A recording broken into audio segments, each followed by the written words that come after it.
नवाज शरीफ की वापसी सीनियर सहाफ़ी और तजिया निगार रऊफ़ कुलासरा के मुताबिक। आखिरकार नवाज शरीफ 4 साल बाद लंदन से पाकिस्तान लौट रहे हैं।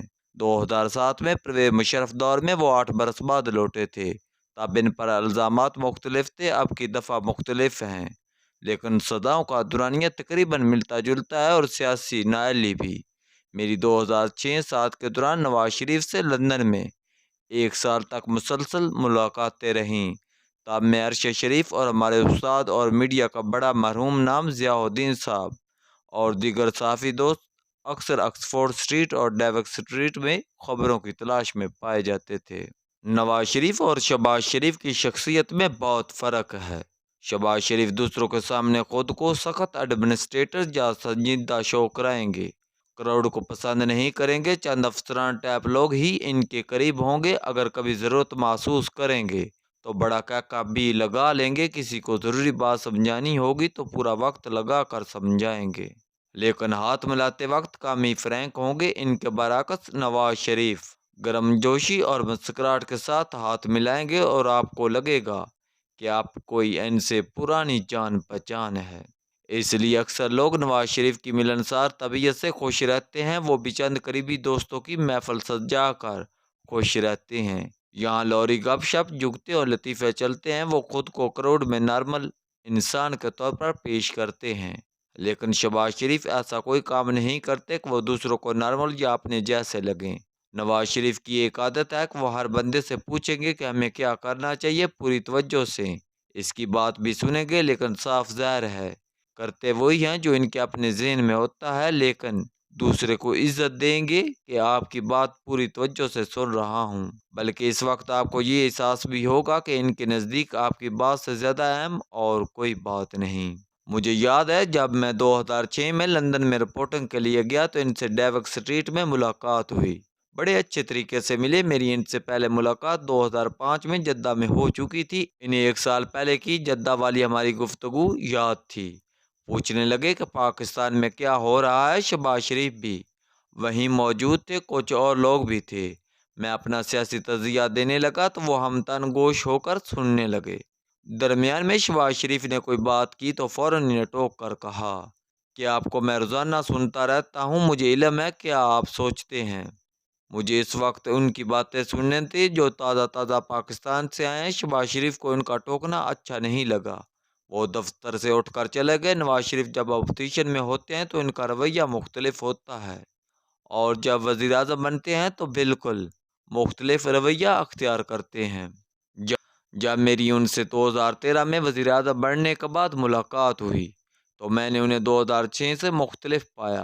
अपोजिशन में रहते हुए जो गुफ्तगू वो लंदन में करते थे, अब वो गुफ्तगू न सुनी, बल्कि वहाँ जो दावे करते थे अब सब कुछ इसके बरअक्स कर रहे थे।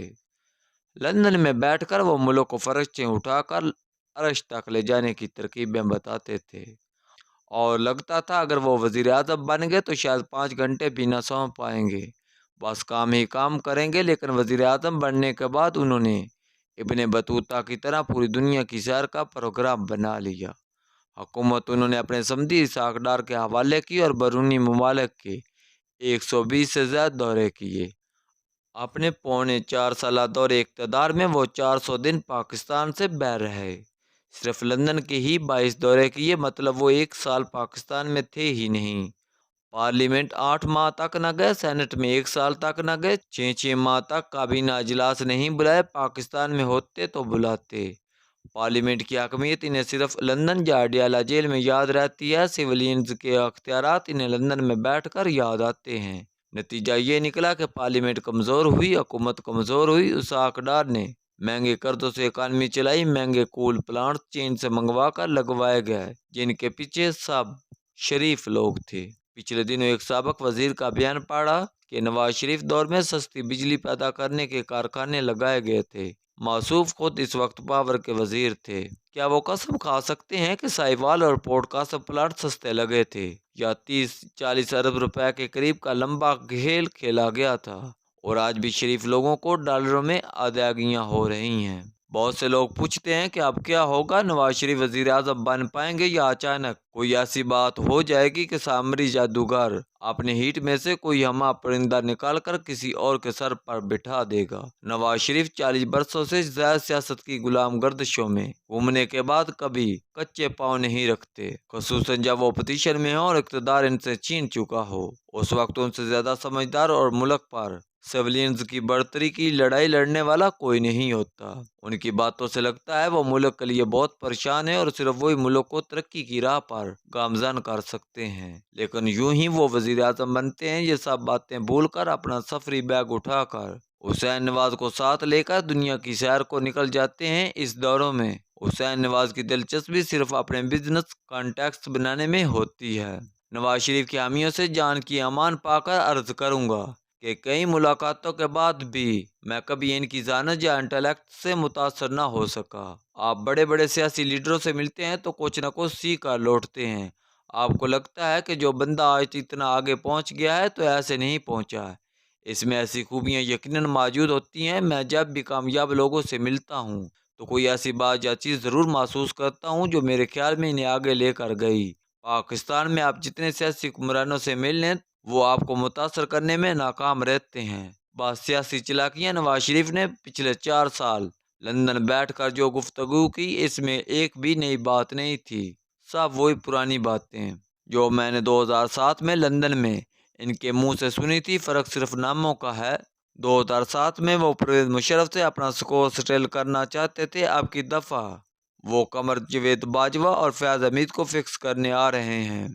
एंकर दोस्त मुनीफ फारूक, जो कुछ अर्सा कबल लंदन में नवाज शरीफ से मिलकर आए हैं, वो बता रहे थे कि वो आप भी कमर जवेद बाजवा और फयाज हमीद के एहतसाब के बयान पर कायम हैं। नवाज शरीफ की खूबी समझे या खामी, वो साबक अफसरान के एहतसाब बारे अपनी राय नहीं बदलते, खुद चाहे वो अडयाला या अटक किला जेल जा बैठे।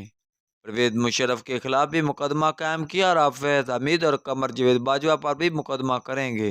हो सकता है वो वज़ीर आज़म बनने तक खामोश रहे, लेकिन ये तय है कि सब इंसानों की तरह वो भी अपनी तबीयत और जबलत के गुलाम हैं। इनकी हुकूमत 18 माह चले या 3 साल, वो टक्कर ज़रूर लेंगे। नवाज शरीफ की वापसी की खबरें सुनकर मुझे बचपन में पुरानी कहानी याद आई। टार्जन की वापसी, वो टार्जन जिसका पूरे जंगल को इंतज़ार था।